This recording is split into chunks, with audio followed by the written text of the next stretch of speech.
നടക്കുന്നവരെ, അത് മദ്യപാനത്തിലുണ്ടോ, ആ ആനന്ദം ലഹരിയിലുണ്ടോ, ആ ആനന്ദം വ്യഭിചാരത്തിലുണ്ടോ, തിന്മകളിലുണ്ടോ, സിനിമ കാണുന്നിടത്തുണ്ടോ?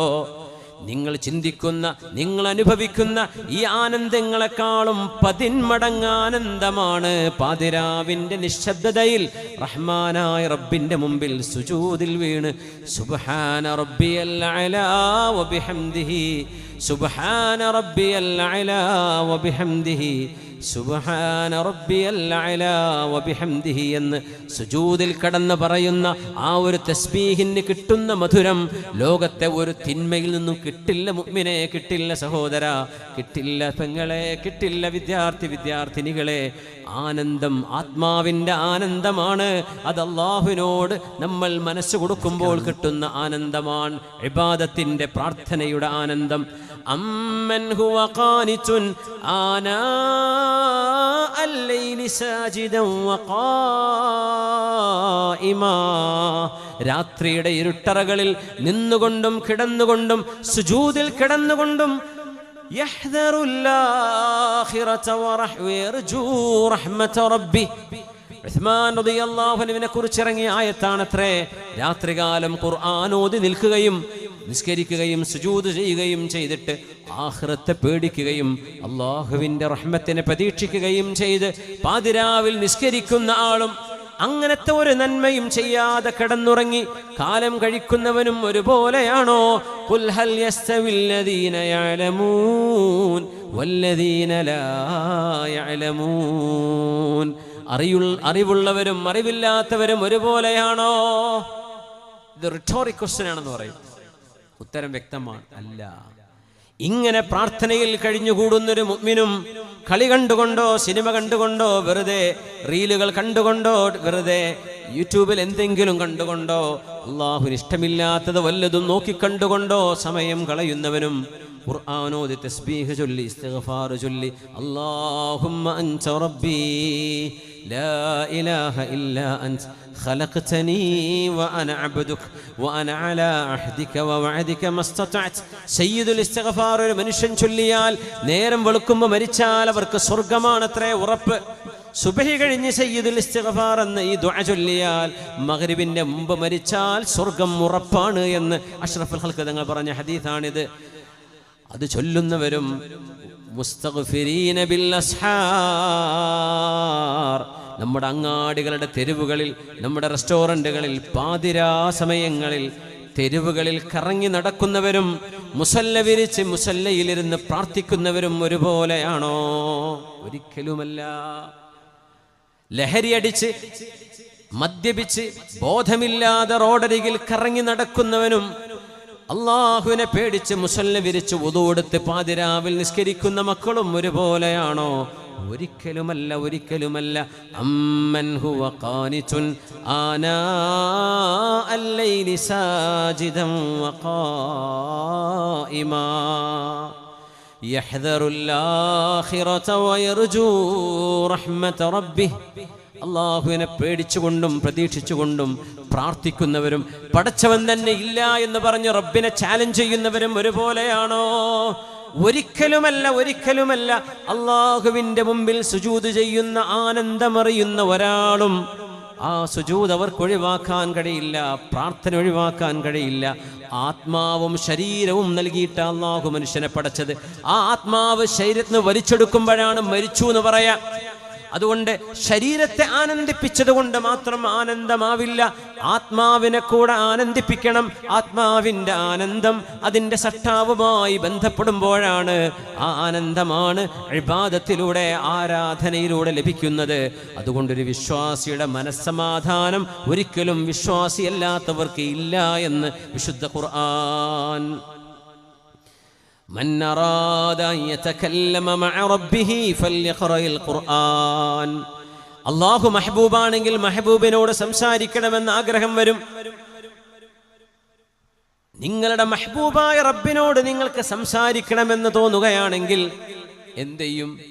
എന്താ പരിഹാരം? മൂസാ നബി അള്ളാഹുവിനോട് സംസാരിച്ചു. കലീമുല്ലാഹ്, അള്ളാഹുവിനോട് സംസാരിച്ച നബിയാണ് മൂസ ഇബ്നു ഇമ്രാൻ അലൈഹിസ്സലാം. സീനാ താഴ്വരയിലെ തുവാ താഴ്വരയിൽ വെച്ച് മഹാനായ മൂസ നബി റബ്ബിനോട് സംസാരിച്ചു. അപ്പൊ റബ്ബിനോട് എനിക്കൊന്ന് കാണണമെന്ന് ചോദിച്ചില്ലേ? റബ്ബി അരിനീ അൻദുർ ഇലൈക്, അല്ലാഹുവേ നിന്നെ എനിക്കൊന്ന് കാണിച്ചു തരുമോ നീയെ, എനിക്ക് നിന്നെയൊന്ന് നോക്കി കാണാനാണ് എന്ന് മൂസ നബി പറഞ്ഞ നേരം സയ്യിദനാ മൂസ നബിക്ക് കാണാൻ കഴിഞ്ഞില്ല. ലൻ തറാനീ, മൂസ നബിയേ നിങ്ങൾക്ക് എന്നെ കാണാൻ കഴിയില്ല ഈ ലോകത്ത്, അത് പരലോകത്തേ നടക്കൂ. സയ്യിദനാ മൂസ നബി അള്ളാഹിനോട് സംസാരിച്ച നബിയാണ്. മുഹമ്മദ് റസൂലുള്ളാഹി സ്വല്ലല്ലാഹു അലൈഹി വസല്ലം തങ്ങൾ അള്ളാഹുവിനോട് സംസാരിക്കുകയും ഉലമാഇന്റെ ഒരു അഭിപ്രായ പ്രകാരം റബ്ബിനെ കാണുകയും ചെയ്ത നബിയാണ് മുഹമ്മദ് റസൂലുള്ളാഹി സ്വല്ലല്ലാഹു അലൈഹി വസല്ലം. സൂറത്തുൻ നജ്മിന്റെ തഫ്സീർ വിശദീകരിക്കുമ്പോൾ പറയുന്നുണ്ട് അത് എന്താണ്. ലഖദ് റആ മിൻ ആയാതി റബ്ബിഹി അൽ കുബ്റ, ലഖദ് റആ മിൻ ആയാതി റബ്ബിഹി, അല്ലാഹുവിന്റെ ദൃഷ്ടാന്തങ്ങളിൽ അൽ കുബ്റ ഐ അൽ ആയത്തുൽ കുബ്റ, അള്ളാഹിന്റെ ദൃഷ്ടാന്തങ്ങളിൽ ഏറ്റവും കുബറയായ ദൃഷ്ടാന്തം നബി തങ്ങൾ കണ്ടു എന്ന് പറയുന്നത് അള്ളാഹുവിന്റെ റുയത്താണത്രേ. ഏതായിരുന്നാലും റബ്ബിനോട് സംസാരിക്കണമെന്ന് നമുക്ക് തോന്നിയാൽ നമ്മൾ എന്ത് ചെയ്യും? നമ്പറില്ലല്ലോ വിളിക്കാൻ. അള്ളാഹുവിനോട് എങ്ങനെ സംസാരിക്കുക? ആർക്കെങ്കിലും ഉത്തരം ഉണ്ടോ? അവിടെ ഉത്തരം അറിയുന്നവരുണ്ടെങ്കിൽ കൈവയ്ക്കട്ടെ. എന്ത് ചെയ്യും? അള്ളാഹുവിനോട് സംസാരിക്കണം തോന്നിയാൽ എന്ത് ചെയ്യും? ആരോ പറയണ്ടല്ലോ ഉത്തരം. അവർക്ക് പറഞ്ഞു ദുആ ചെയ്യാൻ നിസ്കരിക്കാം. മൻ അറാദ ഹദീസാണ്, മൻ അറാദ അൻ യതകല്ലമ മഅ റബ്ബിഹി, അല്ലാഹുവിനോട് സംസാരിക്കണം എന്ന് ആർക്കെങ്കിലും ആഗ്രഹമുണ്ടെങ്കിൽ ഫൽയഖറഇൽ ഖുർആൻ, ഖുർആൻ ഓതണേ എന്ന് റസൂലുള്ളാഹി സ്വല്ലല്ലാഹു അലൈഹി വസല്ലം. അതാണ് അതിൻ്റെ മാർഗം. ഖുർആൻ അള്ളാഹിൻ്റെ സംസാരമാണ്, അള്ളാഹുവിൻ്റെ സംസാരമാണ് കേൾക്കുന്നത്. റബ്ബിനോട് സംസാരിക്കുകയാണെങ്കിൽ, അള്ളാഹുവിനോട് അങ്ങോട്ട് സംസാരിക്കുകയാണെങ്കിൽ അള്ളാഹു അക്ബർ ചൊല്ലി നിസ്കരിക്കുന്നു. ആ നിസ്കാരത്തിൽ നമ്മൾ ചൊല്ലുന്നത് ഓതുന്നത് ഖുർആനാണ്, തസ്ബീഹാണ്. തക്ബീർ ചൊല്ലിയാൽ അള്ളാഹുവിനോടാണ് സംസാരിക്കുന്നത്. അള്ളാഹിന്റെ സംസാരം ഇങ്ങോട്ട് കേൾക്കണമെങ്കിൽ എങ്ങനെയാണത്? റബ്ബിന്റെ സംസാരം ഇങ്ങോട്ട് കേൾക്കണമെന്നാഗ്രഹമുണ്ടെങ്കിൽ ഫൽയഖറഇൽ ഖുർആൻ, അവർ ഖുർആൻ ഓതട്ടെ. ഖുർആൻ ഓതുന്നത് അള്ളാഹിന്റെ സംസാരം ഇങ്ങോട്ട് കേൾക്കലാണ്. അള്ളാഹിനോട് അങ്ങോട്ട് സംസാരിക്കണമെന്നുണ്ടെങ്കിൽ വുളു എടുത്ത് വരിൻ, തക്ബീർ ചൊല്ലിൻ, ഖിബ്ലയിലേക്ക് തിരിഞ്ഞ് തക്ബീർ ചൊല്ലി നിസ്കാരത്തിന്റെ ശർത്തുകളും ഫർളുകളും പാലിച്ച് നിസ്കരിച്ചാൽ നിങ്ങൾ അള്ളാഹുവിനോടാണ് സംസാരിക്കുന്നത്. അതുകൊണ്ട് നബി തങ്ങൾ പറയാറുണ്ട്, വിഷമങ്ങൾ വരുമ്പോ, ദുഃഖം വരുമ്പോ, കാന റസൂലുള്ളാഹി സ്വല്ലല്ലാഹു അലൈഹി വസല്ലം ഇദാ ഹസബഹു അംറുൻ ഫസിഅ ഇലസ്സലാഹ്, അവിടത്തേക്കൊരു പ്രയാസം വന്നാൽ നബി തങ്ങൾ നിസ്കരിക്കാറായിരുന്നു പതിവ്. സുന്നത്ത് നിസ്കരിക്കും. നിസ്കാരത്തിന്റെ നേരമായാൽ മുഅദ്ദിനോട്, മുക്രിയോട്, ഈ മുക്രി എന്ന് പറഞ്ഞ മുക്രി എന്നാട്ടോ, ശരിക്കും മുക്രി, ഖിറാത്ത് എന്ന് പറയില്ല, ഓതുക. മുക്രി എന്നാണ് ഓതി കൊടുക്കുന്ന ആളെന്നാ. പണ്ടൊക്കെ മദ്രസ പഠിപ്പിച്ചാലും മുക്രിസ്താന്മാരല്ലേ മുക്രി, അത് പറഞ്ഞു മുക്രിക്കായതാ സംഗതി. അത് മുക്രി ആണ്, ഖിറാഅത്ത് ചെയ്തു കൊടുക്കുന്ന ആള്. അഖറ യുഖ്രി മുക്രി, അതാണ് മുക്രിയായി മാറിയത്. ബിലാൽ ഇബ്നു റബാഹ് റളിയല്ലാഹു അൻഹു എന്ന ഹബീബിന്റെ മുക്രിയോട് വാങ്ക് വിളിക്കണേ, ഇഖാമത്ത് കൊടുക്കണേ എന്ന് പറയേണ്ടതിന് പകരം പുണ്യനബി പറയാറുള്ള വാക്കെന്താണെന്നറിയുമോ? അരിഹ്നാ ബിഹാ യാ ബിലാൽ, ബിലാലേ ആ നിസ്കാരം കൊണ്ടൊരാനന്ദം തരിൻ ബിലാലേ. നിസ്കാരം ആനന്ദമാണ്. ബിലാലേ വാങ്കൊടുക്കിന്, ഇഖാമത്ത് കൊടുക്കിന്, സമയമായല്ലോ എന്ന് പറയാൻ നബി പറയാറുള്ളത് അരിഹ്നാ ബിഹാ യാ ബിലാൽ, ബിലാലേ നിസ്കാരത്തിന് ഇഖാമത്ത് കൊടുത്ത് നമുക്ക് സമാധാനം തരിൻ ബിലാലേ. അരിഹ്നാ ബിഹാ യാ ബിലാൽ, ആനന്ദമുള്ളവരുടെ ആനന്ദം, അള്ളാഹുവിനോട് സ്നേഹമുള്ള ആളുകളുടെ മനസ്സിന്റെ വേദന തക്ബീർ ചൊല്ലിയാൽ അവർക്ക് വിഷമമുണ്ടാവും. എന്താ വിഷമെന്നറിയോ? ഇത് തീർന്നു പോകുമല്ലോ, ഇമാമു സലാം വീട്ടുമല്ലോ, നിസ്കാരം പെട്ടെന്ന് തീരുമോ എന്ന പേടിയാണ് മുഹിബ്ബീങ്ങൾക്കുണ്ടാവുക. മുനാഫിഖീങ്ങൾക്കോ ഇത് എന്താ തീരാത്തത്, ഇതെന്താ അവസാനിക്കാത്തത്, എപ്പോഴാ ഇമാമു സലാം വീട്ടുന്നത്, ഏത് സൂറത്താണാവോ ഇമാം ഓതുന്നത്, ദീർഘിപ്പിച്ചു കളയുമോ, നീണ്ടുപോകുമോ എന്ന് ഭയം വരും. ആനന്ദമുള്ളവർക്ക് ഇതൊന്ന് തീരരുതേ. ഞാൻ അള്ളാഹുവിൻ്റെ മുമ്പിലാണ്, അള്ളാഹു എന്നിലേക്ക് തിരിഞ്ഞു നിൽക്കുകയാണ്, ഞാനായിട്ട് എൻ്റെ മുഖം അസ്സലാമു അലൈക്കും വറഹ്മത്തുള്ളാ, അസ്സലാമു അലൈക്കും വറഹ്മത്തുള്ളാ എന്ന് എൻ്റെ മുഖം തിരിക്കുമ്പോഴേ അള്ളാഹു മുഖം തിരിക്കുന്നുള്ളൂ. അല്ലെങ്കിൽ അല്ലാഹു അക്ബർ മുതൽ സലാമു വരെ അള്ളാഹു എന്നെ ശ്രദ്ധിക്കുകയാണ് എന്ന് റസൂലുള്ളാഹി തങ്ങൾ പഠിപ്പിച്ചു സ്വല്ലല്ലാഹു അലൈഹി വസല്ലം. ആനന്ദമുള്ള അള്ളാഹുവിനോട് മഹബ്ബത്തുള്ളവർക്ക് ഇതൊന്ന് തീരല്ലേ എന്നാണ് ആഗ്രഹം. അല്ലാത്തവർ തറാവി എവിടെയാ എണ്ണം കുറവ്, എവിടെയാ വേഗം തീരുക എന്ന് പറഞ്ഞു ഓടി നടക്കും അല്ലേ. ഇനി റമദാൻ മാസമായ വെറുതെ ചർച്ച വരും, അത് 8 ആണോ 20 ആണോ ഉണ്ടല്ലോ. റബീഉൽ അവ്വൽ വന്ന വേറെ ചർച്ച ഉണ്ടാവും, റമദാൻ വരുമ്പോൾ ചർച്ച വരും. ബറാത്ത് രാവിലെ നോമ്പുണ്ടോ ഇല്ലേ, ഇല്ല എന്ന് പറയാനൊരു കൂട്ടരും ഉണ്ട് എന്ന് പറയാനൊരു കൂട്ടരും, അങ്ങനെ തർക്കം. ഇത് കാലക്കയാമത്ത് നാൾ വരെ ഉണ്ടാവും കേട്ടോ, ഇപ്പോഴും നിർക്കൊന്നുമില്ല. പഴയത് കിട്ടിയിട്ട് ഇങ്ങനെ എന്ത് ചെയ്യും, ഇങ്ങനെ കുറച്ച് ആൾക്കാർക്ക് അതൊരു അസുഖമാണ്. 4 മദ്ഹബിൻ്റെ ഇമാമിങ്ങളും അത് 20 റക്അത്താന്ന് പറഞ്ഞു അല്ലേ. സൗകര്യമുള്ള നിസ്കരിക്കുക ഇല്ലേ, ഇന്നെ കൂടി 20 പറ്റൂല, പറ്റുന്നില്ലേ, പോയി കടന്നുറങ്ങിക്കോ, നിർബന്ധമൊന്നുമല്ലല്ലോ. പക്ഷെ അത് 20 അല്ല എന്ന് പറയാൻ നിൽക്കണ്ട, അത് 20 ആണ് എന്ന് നമ്മളെക്കാളും ഇവരെല്ലാം 4 മഹാന്മാരായ ഇമാമിയങ്ങൾ അവരുടെ ഗവേഷണം കൊണ്ട് കണ്ടെത്തിയതാണ്. പിന്നെ നമ്മൾ ആയിഷ ബീവിൻ്റെ ഹദീസ് എന്ന് പറഞ്ഞ് വരണ്ട, അവരത് മുതലപ്പുറം കണ്ടവരാണ് അല്ലേ. എന്നിട്ട് വെറുതെ എന്ത് ചെയ്യുക, ഇങ്ങനെ തർക്കിക്കുക. ഈ തർക്കിക്കുന്നവരാരെങ്കിലും തറാവിസ്കരിക്കാൻ പോകുന്നുണ്ടാവുമോ? ഒരു പോകണമെന്നും ഉണ്ടാവില്ല. ഓല് ഇങ്ങനെ എപ്പോഴും വീഡിയോ ഉണ്ടാക്കിയിരിക്കുക, ക്ലിപ്പ് ഉണ്ടാക്കിയിരിക്കുക ചെയ്യുള്ളൂ. ഓരത് പോകുന്നില്ല. ഇത് ഫസാദാക്കൽ തന്നെ ഉദ്ദേശം. ആനന്ദം തോന്നുന്നുണ്ടോ, അത് പൂർണ്ണമായ ഇബാദത്ത് എവിടെ കിട്ടുമെന്ന് അന്വേഷിച്ചു പോകും. അല്ലാത്തവൻ പിന്നെ എന്തെങ്കിലും പറഞ്ഞ് തടിതപ്പോ. ആനന്ദം പടച്ചവനോട് തോന്നണം. ഇതെൻ്റെ റബ്ബിൻ്റെ മുമ്പിൽ ഞാൻ തലചായ്ക്കുകയാണ്, ഇതെൻ്റെ അള്ളാഹുവിനോട് ഞാൻ ചെയ്യുന്ന എൻ്റെ ബാധ്യതയാണ്. ഒരു മനുഷ്യൻ ഒരു കാര്യത്തെ നിഷേധിക്കുന്നതും ഒരു കാര്യം ചെയ്യാതിരിക്കുന്നതും രണ്ടാണ് അല്ലേ. നിസ്കാരം ഫർളാണ്. ഒരാൾ പറയും എനിക്കിപ്പോൾ നിസ്കാരം ഫർളൊക്കെ തന്നെയാണ്, എന്നെക്കൊണ്ട് അത് ആവണില്ല എന്ന് പറഞ്ഞാൽ അയാൾ തെറ്റുകാരനായ ആസുയായ ഒരു മുഅ്മിനാണെന്ന് പറയും. നേരെ മറിച്ച് അയാൾ പറയാ ഇത് നിർബന്ധമാണെന്ന് എനിക്ക് തോന്നുന്നില്ല, അയാൾ കാഫിറാണെന്നാ പിന്നെ ശറഅ് പറയാം, അയാൾ മുസ്ലിം അല്ല. നിഷേധിച്ചാൽ ഇസ്ലാം എന്ന് പുറത്തു പോകും. നിഷേധിക്കണമെന്നില്ല, അയാളെ കൊണ്ട് പറ്റൂല എന്നാ പറയണത്, ആള് തെറ്റുകാരനാണ്, ഗുരുതരമായ തെറ്റാ ചെയ്ത്. പക്ഷെ മുഅ്മിനല്ലേ, മുഅ്മിനാണ്. എന്തുകൊണ്ട്? ആ അംറിനെ, ആ ഹുക്ം അംഗീകരിച്ചു. അതുകൊണ്ടാണ് നിഷേധിക്കരുത്. നമ്മളെ കൊണ്ട് പറ്റൂല എന്ന് പറഞ്ഞു പോയാൽ മതി. ചെയ്യുന്നവരോട് എന്ത് ചെയ്യരുത്, വസ്വാസം ഉണ്ടാക്കരുത്. അത്രേ പറയാനുള്ളൂ. ഇനി എല്ലാ കൊല്ലം ഇങ്ങനെ വരും ഓരോരോ ചർച്ചകളായിട്ട്. വറജുലുൻ ഖൽബുഹു മുഅല്ലഖും ബിൽ മസാജിദ്. 7 വിഭാഗം ആളുകൾക്ക് അല്ലാഹു അർശിന്റെ തണൽ കൊടുക്കുന്നു പറഞ്ഞു. 7 വിഭാഗം ആളുകൾ. ഇമാമുൻ ആദിലുൻ, നീതിമാനായ ഭരണാധികാരി. വറജുലുൻ തഹാബ്ബ ഫില്ലാഹി ഇജ്തമാ അലൈഹി വതഫറഖ അലൈഹി. അല്ലാഹുവിന് വേണ്ടി സ്നേഹിക്കുന്ന 2 ആളുകൾ. അല്ലാഹുവിന് വേണ്ടി, ആണും പെണ്ണും അല്ലേ, ഹറാമായ ബന്ധങ്ങളല്ല, അല്ലാഹുവിന് വേണ്ടി സ്നേഹിക്കുന്ന സ്നേഹബന്ധങ്ങൾ. ഇജ്തമാ അലൈഹി വതഫറഖ അലൈഹി. അല്ലാഹുവിന് വേണ്ടിയാണ് അവർ ഒരുമിച്ച് കൂടുന്നത്, അല്ലാഹുവിന്റെ പൊരുത്തത്തിന് വേണ്ടിയാണ് അവർ പിരിഞ്ഞു പോകുന്നത്. അങ്ങനത്തെ 2 പേർ. പിന്നെ പറഞ്ഞു രഹസ്യമായ സ്വതക്ക കൊടുത്തവർ, ആരും അറിയാതെ. നിങ്ങൾ ചെയ്ത ദാനം നിങ്ങളുടെ വീട്ടുകാർ പോലും, ഭാര്യ അറിഞ്ഞിട്ടില്ല, നിങ്ങളുടെ ഇടത്തെ കൈ പോലും അറിഞ്ഞില്ല വലതു കൈ കൊടുത്തത്. അങ്ങനെ ദാനം ചെയ്തവർ, ആരാരും കാണാതെ ഒറ്റക്കിരുന്ന് അള്ളാഹുവിനെ ഓർത്ത് കരഞ്ഞവർ. വ്യഭിചാരത്തിലേക്ക് ഒരു സുന്ദരിയായ പെണ്ണ് നിങ്ങളെ ക്ഷണിച്ചപ്പോൾ, വ്യഭിചാരത്തിലേക്ക് ക്ഷണിച്ചപ്പോൾ, ഇന്നി അഖാഫുല്ലാഹ്, ഞാൻ അള്ളാഹുവിനെ ഭയപ്പെടുന്നു എന്ന് പറഞ്ഞ് പിന്മാറിയവൻ.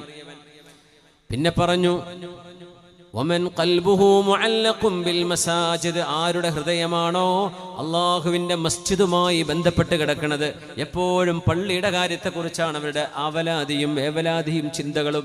പള്ളിയുടെ പണി പൂർത്തിയാക്കണം, അവിടെ ഹൗള് വേണം, അവിടെ വൃത്തിയാക്കണം, അവിടെ വെള്ളം ആയിട്ടില്ല, അവിടെ പായ് വിരിച്ചിട്ടില്ല, ബാങ്ക് വിളിച്ചിട്ടില്ല, അവിടെ ലൈറ്റ് ഓഫ് ആക്കിയിട്ടില്ല, സ്വിച്ച് ഇട്ടിട്ടില്ല. ഇങ്ങനെ ഏതു നേരവും മസ്ജിദുമായി ബന്ധപ്പെട്ട് ചിന്തിക്കുന്നവർ. പിന്നെ ആരാണോ ചെറുപ്പകാലം മുതൽ നിസ്കാരം നിലനിർത്തി അള്ളാനെ ഭയപ്പെട്ട് വളർന്നു വന്ന ചെറുപ്പക്കാരനാരോ, ഈ 7 വിഭാഗം ആളുകൾക്ക് നാളെ അർശിന്റെ തണൽ അല്ലാഹു നൽകും. വിചാരണയ്ക്ക് വേണ്ടി ഒരുമിച്ച് കൂട്ടുമ്പോ സൂര്യഗോളം പോലോത്തത് തലക്ക് തൊട്ട് താഴെ വന്ന് അടുത്ത് നിൽക്കുമ്പോ വിയർത്ത് വെന്ത് നുരുകുമ്പോ അർശിന്റെ തണല് നൽകാൻ 7 വിഭാഗത്തെ അള്ളാഹു തെരഞ്ഞെടുത്തതിൽ 7 വിഭാഗത്തിന്റെയും പ്രത്യേകത അറിയണേ. അവർ അള്ളാഹുവിനെ മാത്രം ഉദ്ദേശിച്ച് കാര്യങ്ങൾ ചെയ്തവരാണ്. അതിലൊന്ന് വമൻ ഖൽബുഹു യഹ്വിൽ മസാജിദ ദായിമാ തഅല്ലുഖുഹു ഫീഹാ ബിഗൈരി സവാലി. അള്ളാഹിന്റെ മസ്ജിദിനോട് സ്നേഹം അതെന്തുകൊണ്ടാണെന്നറിയോ? നിങ്ങൾ ഒരാളെ ഇഷ്ടപ്പെട്ടാൽ ആ മെഹബൂബിന്റെ വീട് നിങ്ങൾക്ക് ഇഷ്ടാവും, അവരുടെ മഹല്ല് നിങ്ങൾക്ക് ഇഷ്ടമാവും, നാട് ഇഷ്ടമാവും. അള്ളാഹിന്റെ വീട് നമുക്ക് ഇഷ്ടമാവണം. റബ്ബ് നമ്മുടെ മെഹബൂബാണ്. അള്ളാഹുവിന്റെ വീടാണ് ലോകത്തെ എല്ലാ മസ്ജിദും. എന്നാൽ കഅബ എന്ന മസ്ജിദ് അള്ളാഹിന്റെ വീടാണെന്ന് മാത്രമല്ല, അൻ തുഹിർ ബൈതിയ ലിത്വായിഫീൻ, എൻ്റെ വീട് എന്ന് അല്ല റബ്ബിലേക്ക് ചേർത്തി പറഞ്ഞ വീടാണ് പരിശുദ്ധമായ കഅബാലയം. അതുകൊണ്ടാണ് നിങ്ങൾക്ക് ജീവിതത്തിൽ ഒരിക്കലെങ്കിലും കഴിയുമെങ്കിൽ മക്ക വരെ യാത്ര ചെയ്യണം, അള്ളാഹിന്റെ വീട്ടിലേക്ക് വരണം, കഅബ കാണണം, ഉംറ ചെയ്യണം, ഹജ്ജ് ചെയ്യണമെന്ന് അള്ളാഹു നിർബന്ധിക്കാൻ കാരണം കഅബാലയം കുറെ കല്ലും ചുമരും മാത്രമല്ല, അത് കാണാനല്ല അള്ളാഹു വിളിക്കുന്നത്. ഇത് റബ്ബിന്റെ വീടാണ്, മെഹബൂബിന്റെ വീട് ചെന്ന് കാണണ്ടേ? അത് മുഹിബിന്റെ ആഗ്രഹമല്ലേ? അള്ളാഹു എന്ന മെഹബൂബിന്റെ എൻ്റെ വീടാണ് എന്ന് അല്ല പറഞ്ഞ വീടാണ് കഅബാലയം. ബാക്കിയുള്ള പള്ളികളൊക്കെ അള്ളാഹ്ക്ക് വേണ്ടി നമ്മൾ വഖഫ് ചെയ്യുന്നതാണ്.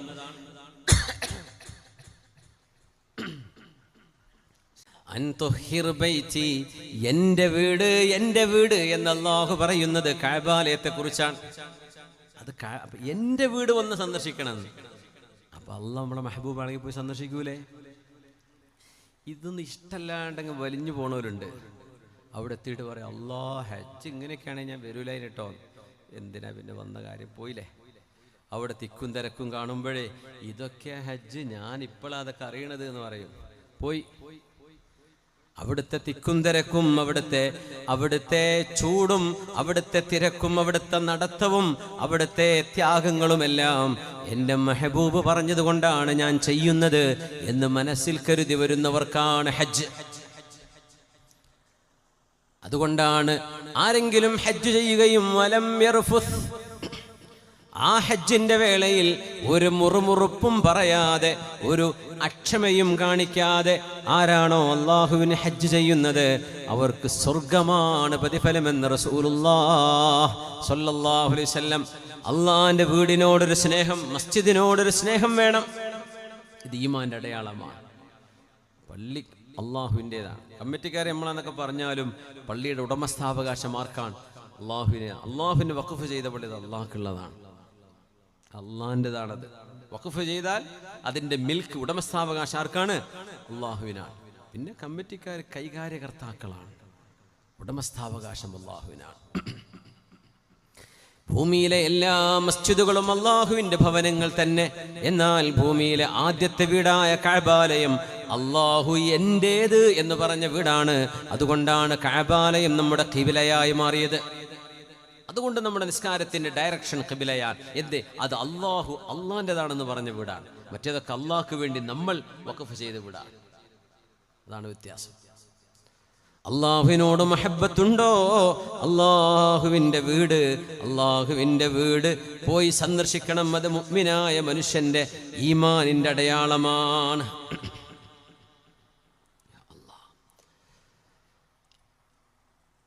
റസൂലുള്ളാഹി സ്വല്ലല്ലാഹു അലൈഹി വസല്ലം തങ്ങൾ പറയുന്നു, മഹ്ബൂബായ അള്ളാഹുവിൻ്റെ മുന്നിൽ ഭവ്യതയോടുകൂടെ നിൽക്കുന്നത് ഒരു മുഹിബിന്റെ അടയാളമാണ്. സ്ഥാനമേറിയ മഹാനായ ഒരു മനുഷ്യന്റെ മുമ്പിൽ നമ്മൾ നിൽക്കുമ്പോഴേ ആ മനുഷ്യന്റെ കണ്ണിലേക്ക് നോക്കി നിൽക്കാൻ കഴിയൂല. ഇപ്പൊ നമ്മള് ഒരു വെസ്റ്റേൺ കൾച്ചറാണെങ്കിൽ ഒരാളോട് സംസാരിക്കുമ്പോൾ കണ്ണിൽ നോക്കി സംസാരിക്കണം എന്നാണ്. നമ്മളിപ്പോൾ ഇന്ത്യക്കാരെ, നമ്മുടെ നാട്ടുകാരൊക്കെ ചെന്നാൽ പേടിച്ചിട്ട് ഇങ്ങനെ താഴത്തേക്ക് നോക്കി സംസാരിക്കും. അപ്പൊ കണ്ണിലേക്ക് നോക്കിയിട്ടില്ലെങ്കിൽ കള്ളനാണ് എന്നൊരു ഒരു രീതി അവർക്കുണ്ട്, പടിഞ്ഞാറുകാർക്കുണ്ട്.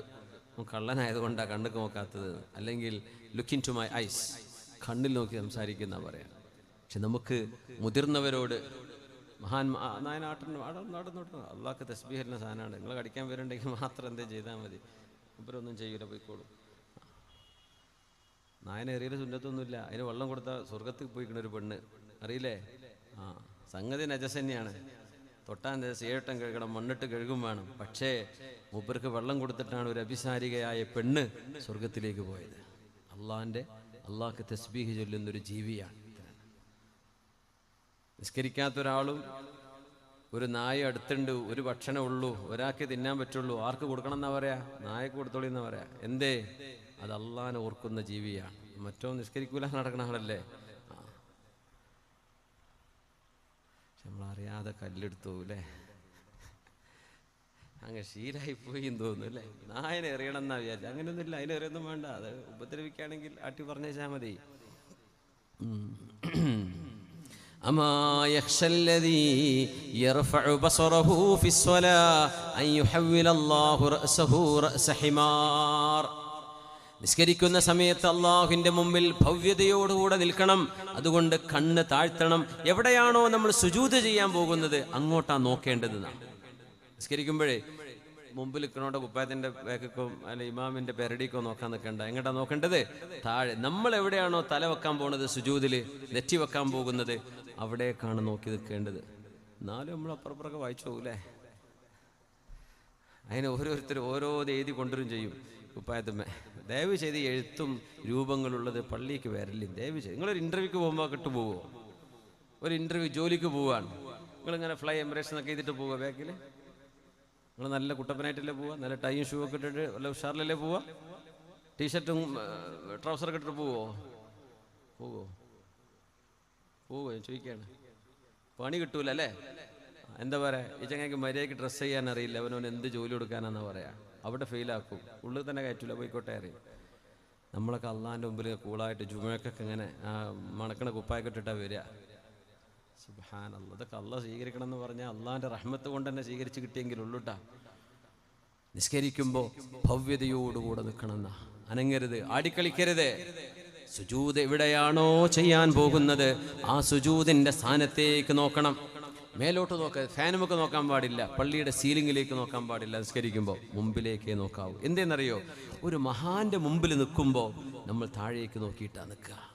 കണ്ണൊക്കെ നോക്കൂല, മേലോട്ട് നോക്കൂല. അള്ളാഹു ഉന്നതങ്ങളിലാണ്, അള്ളാഹു സമായിലാണ് എന്ന് പറയുമ്പോൾ അള്ളാഹു ഉന്നതങ്ങളിലാണ്. അതുകൊണ്ട് മേലോട്ട് നോക്കിക്കൂടാ, താഴേക്ക് നോക്കണം. നിസ്കരിക്കുമ്പോൾ കണ്ണുകൊണ്ട് മേലോട്ട് നോക്കുന്നവർക്ക് പേടി തോന്നുന്നില്ലയോ?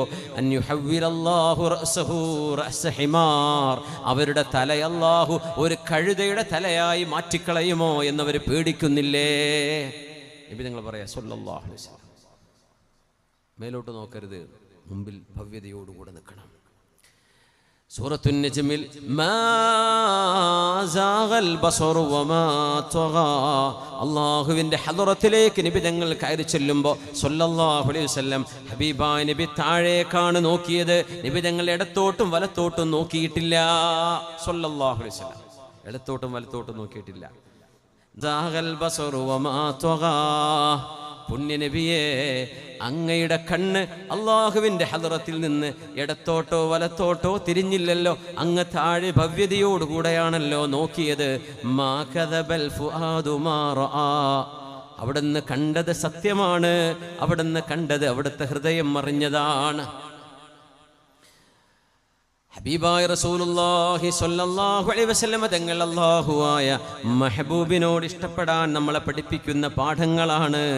ഹബീബായ അള്ളാഹുവിൻ്റെ റസൂലും അള്ളാഹു എന്ന നമ്മുടെ മെഹബൂബിനും എന്ത് ഇഷ്ടമാണോ അത് നമ്മുടെ ഇഷ്ടമാണ്. ഈ മ്യൂസിക് വാദ്യമേളങ്ങൾ അത് അള്ളാഹ്ക്ക് ഇഷ്ടമല്ല. ഇതെത്ര പറഞ്ഞാലും നമ്മൾ എന്നാലും അതിൻ്റെ കൂട്ടത്തിലൊക്കെ അത് വെക്കും. അല്ല ബുർദപാട്ടാണെങ്കിൽ വരെ കുറച്ച് മ്യൂസിക് കയറ്റും, എന്നിട്ട് അതിൽ വേറെ ദോസ്താൻ്റെ മസലുണ്ട് എന്ന് പറഞ്ഞ് ചെയ്യും. പക്ഷെ അതിൽ സൂക്ഷ്മതയും വറഉം ഒക്കെ വേണോ? 4 മദ്ഹബിൻ്റെ ഇമാമിയങ്ങൾ അതിനെ സംബന്ധിച്ച് പറഞ്ഞ മസ്അല പറ്റൂല എന്നാണ്. ദഫ് മുട്ടാം, ബാക്കി പരിപാടി പറ്റൂല എന്നാണ്. ഇത് പറയുമ്പോൾ കലയെ പ്രോത്സാഹിപ്പിച്ചില്ലല്ലോ, അത് മനുഷ്യൻ്റെ നൈസർഗിക ഭാവമല്ലേ. എന്ത് പറഞ്ഞാലും കുഴപ്പമില്ല, അങ്ങനെ പല ഭാവങ്ങളും മനുഷ്യരുണ്ട്. അതൊക്കെ അള്ളാഹ് അനുവദിക്കാത്ത നമുക്ക് ചെയ്യാൻ പറ്റുമോ? അത് ഹദീസാണ്. നമ്മൾ മനുഷ്യൻ നിലയ്ക്ക് എനിക്കിഷ്ടമായിരിക്കാം, നിങ്ങൾക്ക് ഇഷ്ടമായിരിക്കാം, അള്ളാഹ്ക്ക് ഇഷ്ടമല്ല. നമ്മളത് വിട്ടു. എന്നാൽ പിന്നെ എനിക്ക് വേണ്ട, ഞാനത് കൺട്രോൾ ചെയ്യട്ടെ. അഡിക്റ്റാണ്. മുഴുവൻ ഇത് കേട്ടിട്ടാണ് ഉറങ്ങണത്. മെല്ലെ മെല്ലെ ഖുർആനിലേക്കൊന്ന് മാറണം, ഖുർആൻ കേട്ട് തുടങ്ങണം അതിന് പകരം എന്നൊരു ചിന്തയെങ്കിലും മനസ്സിൽ വരണം. അതിനെ സംബന്ധിച്ചുള്ള വാദമൊക്കെ നമ്മൾ പല പ്രാവശ്യം പറഞ്ഞു കഴിഞ്ഞതാണ്. അതുകൊണ്ട് ഞാൻ ആവർത്തിക്കുന്നില്ല. അതിൻ്റെ മസലയും അതിൻ്റെ ഹദീസുകളും ഇബ്നു ഉമർ തങ്ങളും ഇബ്നു മസ്ഊദ് റളിയല്ലാഹു അൻഹു ഇബ്നു അബ്ബാസ് തങ്ങളും എങ്ങനെയാണ് ആയത്തുകൾക്ക് വിശദീകരണം കൊടുത്തത് എന്നതൊക്കെ നമ്മൾ മനസ്സിലാക്കി. എന്നാലും ഇബ്ലീസ് കയറി വരും എൻ്റെ ഇടയ്ക്ക്. അത് നമ്മുടെ കുട്ടികളൊക്കെ എന്ത് ചെയ്യും? നല്ല നല്ല പാട്ടുകളായിരിക്കും, അള്ളാഹിനെ പറ്റി പറയുന്ന പാട്ടായിരിക്കും, സ്വലാത്തൊക്കെ ഉണ്ടാവും ചിലപ്പോൾ. എന്നാലും വരും അതിൻ്റെ ഇടയിൽ കൂടെ മ്യൂസിക്. അത്രയും സൂക്ഷ്മതയുള്ള ആളുകളെ അത് കൈകാര്യം ചെയ്യാം. ഈ കമ്പോസ് ചെയ്യുന്നവർക്കൊന്നും അത്ര ഈമാനും വറയൊന്നും ഉണ്ടായിക്കൊള്ളുന്നില്ല. രസമല്ലേ, മാർക്കറ്റിൽ ഇത് വേണ്ടി വരും എന്ന് വിചാരിച്ച ആൾക്കാർക്ക് വേണ്ടി ഉണ്ടാക്കി വിടാണ്. പക്ഷേ തെറ്റ് തന്നെയാണ്. നമുക്കൊക്കെ ഇഷ്ടമുള്ളത് തന്നെ, നമ്മുടെ ശരീരത്തിന് ഇഷ്ടപ്പെടുന്നത് നമുക്ക് ചെയ്യാൻ പറ്റുമോ? അള്ളാഹ്ക്ക് ഇഷ്ടമല്ലെങ്കിൽ പറ്റൂല. മെഹബൂബിന് എന്താണോ ഇഷ്ടം അതാണ് മുഹിബായ ആൾക്ക് ഇഷ്ടപ്പെടേണ്ടത്. എൻ്റെ റബ്ബിന് മയക്കുമരുന്ന് ലഹരി ഇഷ്ടമല്ലേ, എന്നാൽ ഞാൻ ഇന്നു മുതൽ നിർത്തി. എൻ്റെ റബ്ബിന് ഞാൻ അനാവശ്യമായ ഫോട്ടോകളും വീഡിയോസും കാണുന്ന എൻ്റെ റബ്ബിന് ഇഷ്ടമല്ല, എന്നാൽ പിന്നെ ഞാനത് നിർത്തി. എൻ്റെ റബ്ബിന് ഗീബത്തും നമീമത്തും പറയുന്നത് ഇഷ്ടമല്ല, ഞാനത് നിർത്തി എന്ന് പറയുന്നതാണ് ഹുബ്ബ്. അള്ളാഹുവിനെ ഹുബ്ബ് കൊണ്ട് ഇബാദത്ത് ചെയ്യാൻ പറ്റണം. അള്ളാഹിനെ സ്നേഹിച്ചുകൊണ്ടും റബ്ബിനെ പേടിച്ചുകൊണ്ടും നമ്മൾ ഇബാദത്ത് ചെയ്യുന്നവരാണ്. അള്ളാഹു തൗഫീഖ് ചെയ്യട്ടെ. അനസ് റളിയല്ലാഹു അൻഹു പറയുന്നു, എനിക്ക് മത്തങ്ങ എന്ന് പറഞ്ഞ സാധനം ദുബാ, ചൊരങ്ങാന്നും പറയും. മത്തങ്ങക്കും ചൊരങ്ങക്കും അറബിയിൽ ദുബാ എന്നാ പറയാം. അത് ചൊരങ്ങയാണോ മത്തങ്ങയാണോ നോക്കുമ്പോൾ സാധ്യത മത്തങ്ങക്കാണ് കൂടുതൽ. ഈ കാസർഗോട്ടിലേക്ക് നമ്മൾ മത്തങ്ങ ആ റൗണ്ടിലെ സാധനമല്ലേ, ചരങ്ങാനെ കുറച്ച് നീണ്ട് ഉരുണ്ടതല്ലേ. കാസർഗോഡ് ഭാഗത്ത് നീണ്ട് ഉരുണ്ട, നമ്മൾ ചരങ്ങാന്ന് പറയുന്നത് മത്തനെന്ന് പറയും, നമ്മൾ മത്തെന്ന് പറയും, ചൊരങ്ങാന്ന് പറയും. കുടുങ്ങിയില്ലേ, ഇനി എങ്ങനെ തിരുത്തി കൊടുക്കുക? കാസർഗോഡ് ജില്ലയിൽ അങ്ങനെ പറയല്. പലരും വിചാരം ഞാൻ കാസർഗോട്ടുകാരനാന്നാ, അമ്പാട്ടുകാരനാണ്, മലപ്പുറം ജില്ലക്കാരനാണെന്ന് അറിയാം. കാസർഗോട്ടുകാർ അങ്ങനെ പറയല്. അപ്പോൾ എനിക്കറിയാം, അവരുടെ കൂടെ നടക്കുമ്പോൾ അറിയാൻ പറ്റുമത്. രണ്ടാണെങ്കിലും അറബിയിൽ ദുബാ എന്നാ പറയാ.